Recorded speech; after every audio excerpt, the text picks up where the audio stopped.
Nous allons maintenant inviter le docteur Alassane Chérif.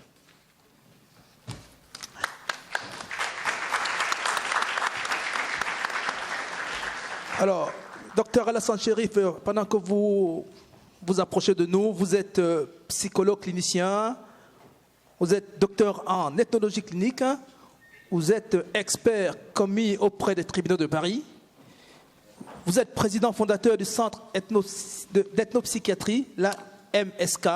Alors, vous avez publié plusieurs ouvrages, l'importance de la parole chez les Mandingues en Guinée, et aussi le sens de la maladie en Afrique et dans l'immigration, diagnostic, pronostic, prise en charge. C'est vous qui avez fait ça. Vous allez nous parler d'une chose qui va bien sûr nous toucher, c'est la faille identitaire et la notion même d'aliénation culturelle. Docteur Alassane Chérif. Oui, bon. Je voulais d'abord remercier Gillette de m'avoir invité. Je la connais depuis très longtemps. Mais je sais que c'est une grande africaine, elle a tout fait pour la promotion de la culture et de l'identité africaine. Lorsqu'elle m'a parlé, elle m'a dit de venir d'emblée, je me suis dit, moi je vais traiter sur l'altérité. Le mot dénaturation, donc je l'ai chopé, parce que nous ne travaillons que lorsqu'il y a problème. N'est-ce pas, monsieur? S'il n'y a pas de problème, on ne fait pas recette. Bon, c'est rigolo. Alors, d'emblée, moi j'ai vu tout de suite que force était de constater que ce chapitre traite bel et bien de failles identitaires et de phénomènes d'aliénation suivis de déculturation massive, d'altération et de la perte de l'individu culturel et de l'identité culturelle. Alors, signalons en l'occurrence que la faille identitaire intervient lorsque les frontières psychiques du moi sont indécises. Il s'agit ici d'une fragilité psychique susceptible d'induire une altération du moi identitaire. Face donc à la labilité psychique fluctuante, le moi identité est capable de s'identifier à tout modèle qui se présente à lui. C'est ce que je pourrais appeler l'identification pathologique. J'aime bien tout à l'heure une des réflexions du professeur Gomez qui disait que la beauté était une harmonie avec soi-même. Et soi-même et avec les autres, comment on se définit par rapport aux autres? C'est lorsqu'on se croit bien dans sa peau qu'on peut être mieux et bien avec les autres. Alors, quant à l'aliénation culturelle, elle se présente, du moins pour la psychologie, comme étant la dépossession de l'individu et la perte de maîtrise de ses forces, c'est-à-dire de son identité, au profit d'un groupe, d'une société dominante. C'est le principe de la pensée unique dominante et imposée. Je pense que le professeur Gomez a voulu en venir là également. Et le précédent intervenant, docteur Niamanko.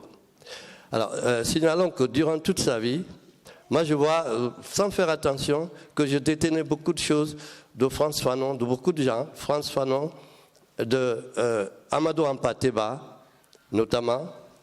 Et durant toute sa vie, Frantz Fanon cherchera à analyser à ce sujet les conséquences psychologiques de la colonisation, à la fois sur le colonisé et sur le colon.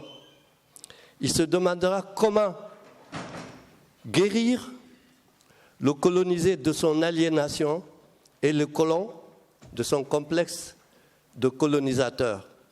Pour Frantz Fanon, c'est bien la colonisation qui a entraîné une dépersonnalisation qui a fait de l'homme colonisé un être infantilisé, opprimé, rejeté, déshumanisé, acculturé, aliéné, propre à être pris dans ce cas en charge par l'autorité colonisatrice, donc dominante. Dans son livre « Peau noire, masque blanc », il fait une analyse psychologique que le colonialisme a laissé comme héritage à l'humanité, c'est-à-dire une névrose collective dont il faut se débarrasser. Le colonisateur trimballe un complexe de supériorité et le noir, c'est-à-dire colonisé, un état d'aliéné permanent. Citons que les critères de beauté en Afrique sont la couleur foncée de la peau et les dents blanches.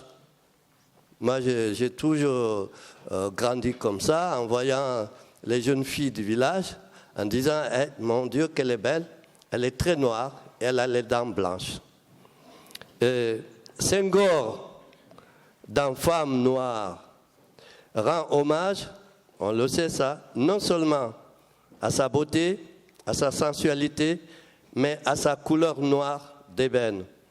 Par ce biais, le poète exprime également son profond amour de l'Afrique et son attachement à la culture africaine par rapport à l'universel. Pour lui, la femme noire définit ses canons de la beauté féminine, à l'état pur, vêtue de sa couleur qui est vie. Je ne vais pas être trop long. Nous ne pouvons conclure ici sans que je ne vous définisse, pour moi, l'apport de l'ethnopsychiatrie dans cette mouvance. À mon avis, et selon mes prérogatives, vous le disiez, l'ethnopsychiatrie doit apporter à faire respecter les codes culturels et représentations du grand hôte, c'est-à-dire celui qui vient d'ailleurs avec toutes ces contingences, lesquelles, sans léser l'autochtone, l'enrichit.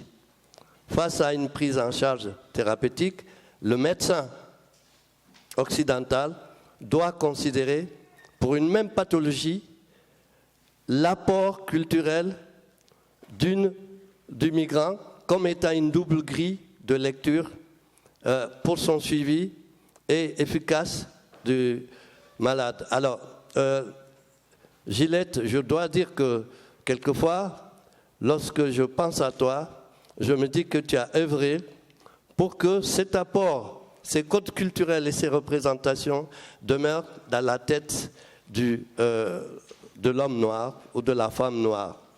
Il apparaît donc urgent, et même très urgent, de sauver et de protéger notre identité, notre culture contre la déculturation, l'aliénation et la dénaturation par voie de conséquence. Je vous remercie et je suis prêt, je suis disponible au débat qui intervient. Merci beaucoup.